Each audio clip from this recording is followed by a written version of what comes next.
السلام علیکم ورحمۃ اللہ وبرکاتہ۔ آپ سن رہے ہیں قرآن ورڈ بائی ورڈ، ایک ایسا سفر جہاں ہم قرآن پاک کو لفظ بہ لفظ ترجمہ اور مختصر تفسیر کے ساتھ سمجھ رہے ہیں، دل کی گہرائیوں سے اور روح کی روشنی کے ساتھ۔ جیسا کہ کل ہم نے سورہ بقرہ شروع کی تھی اور اس کی 4 آیات کا ترجمہ اور تفسیر پڑھی تھی۔ ان 4 آیات میں ہم نے متقین کی صفات کے بارے میں پڑھا، یعنی اللہ تعالیٰ سے ڈرنے والوں کے اندر کیا صفات پائی جاتی ہیں اور وہ کن کن چیزوں پر ایمان لاتے ہیں، اس کے بارے میں ہم نے پڑھا تھا۔ آج ہم 5ویں آیت شروع کرتے ہیں۔ اعوذ باللہ من الشیطان الرجیم۔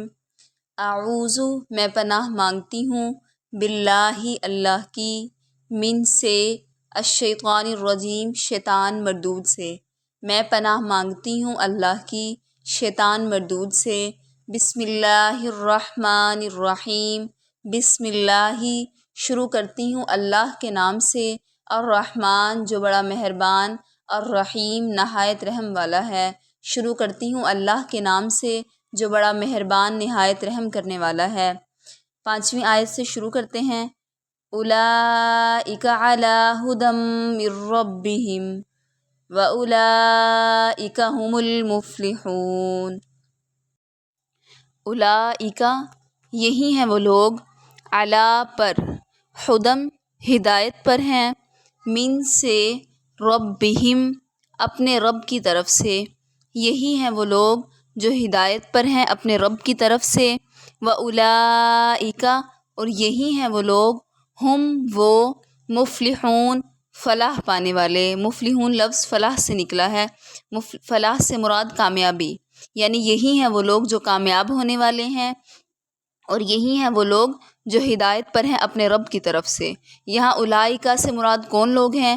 یہاں اولئک سے مراد متقین لوگ ہیں، جن کی صفات پیچھے بیان ہو چکی کہ وہ ایمان بالغیب پر یقین رکھتے ہیں، نماز قائم کرتے ہیں اور اللہ کی راہ میں خرچ کرتے ہیں۔ یہاں تک ہم نے پڑھا متقین کی صفات کے بارے میں۔ اس سے آگے جو آیات ہیں اس میں ہم پڑھیں گے ان کافروں کے بارے میں جنہوں نے قرآن پاک کو ماننے سے مکمل طور پر انکار کر دیا۔ اگلی آیت دیکھیں۔ ان الذین کفروا سواء علیہم اانذرتہم ام لم تنذرہم لا یؤمنون۔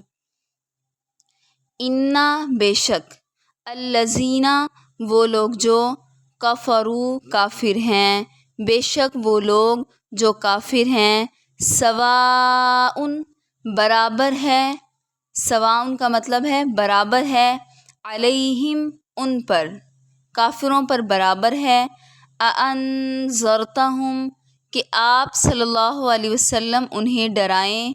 انذر کا معنی ہے ڈرانا، ہم ان کا، کہ آپ صلی اللہ علیہ وسلم ان کو ڈرائیں، ام یا، لم نہیں، تنذرہم آپ انہیں ڈرائیں، آپ انہیں ڈرائیں یا آپ انہیں نہ ڈرائیں، لا یؤمنون وہ ایمان نہیں لائیں گے۔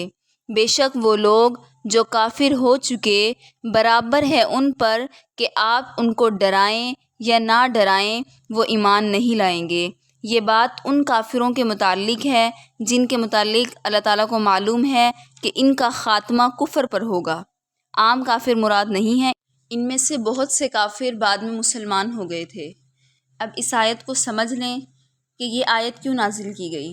اس آیت میں رسول صلی اللہ علیہ وسلم کو تسلی دینے کے لیے بتلایا جا رہا ہے کہ جو لوگ کفر میں پڑے رہے اور حقیقت کو پہچاننے کے باوجود وہ کفر اور انکار پر جمے ہوئے ہیں، اور آپ صلی اللہ علیہ وسلم ان کے حق میں کوشش کر رہے ہیں، تو اللہ تعالیٰ آپ کو تسلی دے رہے ہیں کہ آپ کی یہ کوشش کرنا ان کے لیے اثر انداز ثابت نہیں ہوگی، بلکہ آپ صلی اللہ علیہ وسلم کا ان کو ڈرانا یا نہ ڈرانا ان کے حق میں برابر ہے۔ اور یہاں ڈرانا سے مراد وہ ڈرانا ہے جو شفقت اور رحمت کی بنا پر ڈرایا جاتا ہے، جیسے ہم اپنی اولاد کو آگ، سانپ یا بچھو سے ڈراتے ہیں، اور آپ ان کو ڈرائیں یا نہ ڈرائیں وہ ایمان نہیں لائیں گے۔ لیکن ایمان کیوں نہیں لائیں گے، اس کی وجہ اگلی آیت میں بتلا دی گئی ہے۔ جب ہم وہ آیت پڑھیں گے، اس کا ترجمہ پڑھیں گے تو ہمیں سمجھ آ جائے گی کہ کیوں منع کیا گیا۔ اس آیت میں آپ صلی اللہ علیہ وسلم کو تسلی دے دی گئی کہ آپ ان کو ڈرائیں یا نہ ڈرائیں ایک برابر ہے، وہ ایمان نہیں لائیں گے۔ 7ویں آیت دیکھیں، ختم اللہ علی قلوبہم وعلی سمعہم وعلی ابصارہم غشاوۃ ولہم عذاب عظیم۔ ختم مہر لگا دی، اللہ نے، ختم اللہ مہر لگا دی اللہ نے، علی پر، قلوبہم ان کے دلوں پر۔ قلوب لفظ قلب سے نکلا ہے جس کے معنی ہے دل، قلوبہم ان کے دلوں پر، وعلی اور واو زبر وا، اس کا مطلب ہوتا ہے اور، علی پر، سمعہم ان کی سماعت پر یعنی ان کے کانوں پر۔ مہر لگا دی اللہ تعالیٰ نے ان کے دلوں پر اور ان کے کانوں پر، وعلی اور پر، علی معنی پر، ابصارہم ان کی آنکھوں پر، بصارت پر، غشاوتن کا لفظی معنی ہے پردہ، اور ان کی آنکھوں پر پردہ پڑا ہوا ہے، ولہم اور ان کے لیے، عذاب عظیم بڑا عذاب ہے۔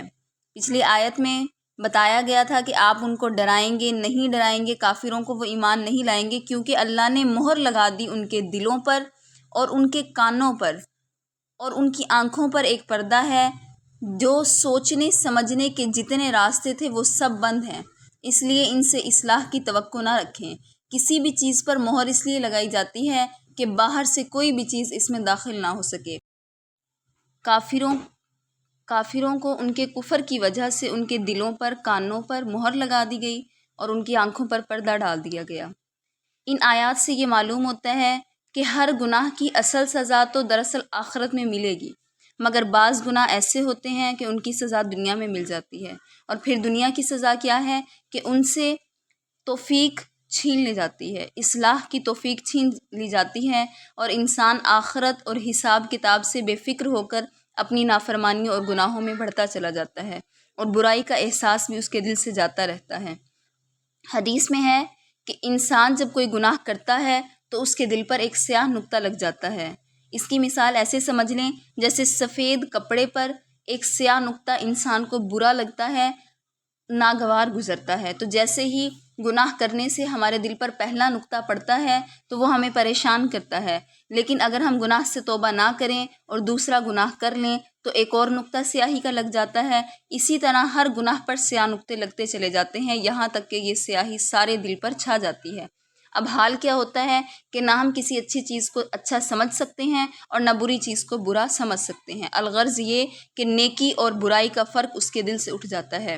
اسی طرح کافروں پر ہوا کہ انہوں نے جیسے ہی انکار کیا، اللہ تعالیٰ نے ان سے سوچنے سمجھنے کی سب صلاحیت چھین لی اور ان کے دلوں کو سخت کر دیا، لہٰذا اللہ کے پیغام کو معمولی نہ سمجھا جائے۔ اور آپ صلی اللہ علیہ وسلم نے فرمایا کہ انسان جب کوئی گناہ کرتا ہے تو اس کا دل سیاہ ہو جاتا ہے، پھر اگر وہ توبہ کر لے تو وہ صاف ہو جاتا ہے۔ لہٰذا ان آیات سے ہمیں یہ سبق ملتا ہے کہ ہمیں جب بھی کسی چیز کی طرف دعوت دی جائے، خاص طور پر اللہ کی طرف، اس کے دین کی باتوں کی طرف، تو ہم اپنے دل کو نرم کریں اور اس کو سوچیں، اس سمجھیں اور اس پر عمل کریں، اور ہمیشہ اللہ سے دعا کریں کہ قرآن کے اور دین کے احکامات ہم پر اثر انداز ہوں، ہمارے دلوں کو، ہماری آنکھوں کو، ہمارے کانوں کو قرآن کے احکامات سننے، سمجھنے، اس پر عمل کرنے کی توفیق عطا فرمائیں۔